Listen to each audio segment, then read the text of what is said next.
छत्तीसगढ़ जगदलपुर बस्तर 3 दशक पहले जब नक्सलियों ने बस्तर के जंगलों को सुरक्षित देखा तो बस्तर में प्रवेश कर ग्रामीणों को दिल जीत कर पनाह ली।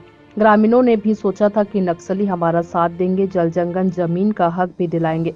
लेकिन अब ग्रामीणों को समझ में आ गया है कि नक्सली हमारे हितैषी नहीं है, लेकिन अब मजबूरी में इन्हें आंदोलन करना पड़ता है। 4 सालों में घोर नक्सल क्षेत्रों में 50 से ज्यादा टावर लगा दिए गए। सड़क, पुल पुलिया, अन्य मूलभूत सुविधा भी अब ग्रामीणों को मिलनी शुरू हो गई है। जो इलाके नक्सलियों के सुरक्षित थे, उन इलाकों तक अब फोर्स पहुंच रही है।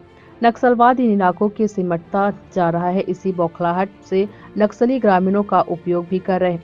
जिन इलाकों तक हर मूलभूत सुविधा पहुंच रही है, वहां नक्सली ग्रामीणों को आंदोलन करने भेज दिए जाते हैं। अभी भी कई इलाकों में आंदोलन चल रहे हैं। नक्सली जब ग्रामीणों को आंदोलन करने भेजते हैं, तब उन्हें मजबूरी में आना पड़ता है। यदि कोई ग्रामीण नहीं जाता तो उसके ऊपर दंड भी लगाया करते हैं। इसी डर से ग्रामीण आंदोलन पर उतर जाते हैं। बस्तर आईजी ने बताया कि जहां भी इस प्रकार का धरना प्रदर्शन हो रहा है, लगातार हम ग्रामीणों से संपर्क कर रहे हैं।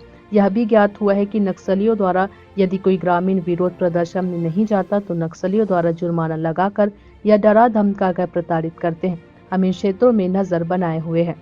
जगदलपुर से विजय पचौरी की रिपोर्ट। आप भी ग्रामीण प्रदर्शन कर रहे, कोई पुल का विरोध कर रहा, कोई कैंप का विरोध, क्या है सर इसमें? जिस तरीके से विगत वर्षों में 54 से अधिक नवीन सुरक्षा कैंप स्थापित की जाकर बस्तर संभाग के अंतर्गत सड़क, पुल पुलिया निर्माण कार्य, बिजली आपूर्ति, रेशन दुकान एवं अन्य मूलभूत सुविधा से ग्रामीण को लाभान्वित की जा रही है। इससे माओवादियों का एक बौखलाहट है, उनकी पैर के नीचे से जमीन खिसकते जा रहे हैं, उनका नवीन कोई रिक्रूटमेंट नहीं हो पा रहा है और उनके क्षेत्रफल सिमटता जा रहा है।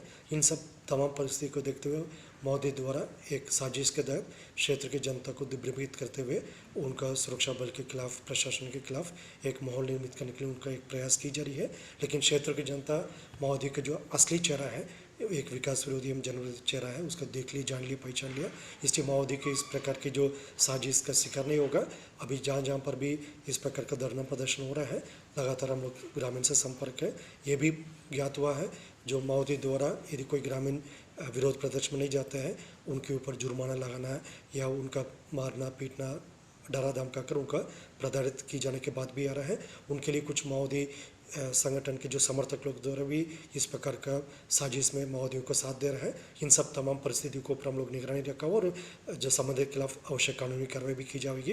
लेकिन क्षेत्र की जनता को विश्वास में लेकर आगे बढ़ने का हम लोग एक कार्य योजना है, उसमें काफ़ी हद तक हम सफल हो रहा है। और जहाँ शेष इलाका में जो सिक्योरिटी वैकम इलाका जो बोला जाता है, उधर भी आगे बढ़ते हुए हम क्षेत्र की जनता को माओवादी गतिविधि से मुक्ति दिलाकर उनके मंशा अनुरूप इलाका में विकास कार्य को गति प्रदान करने में हम सफल होगा।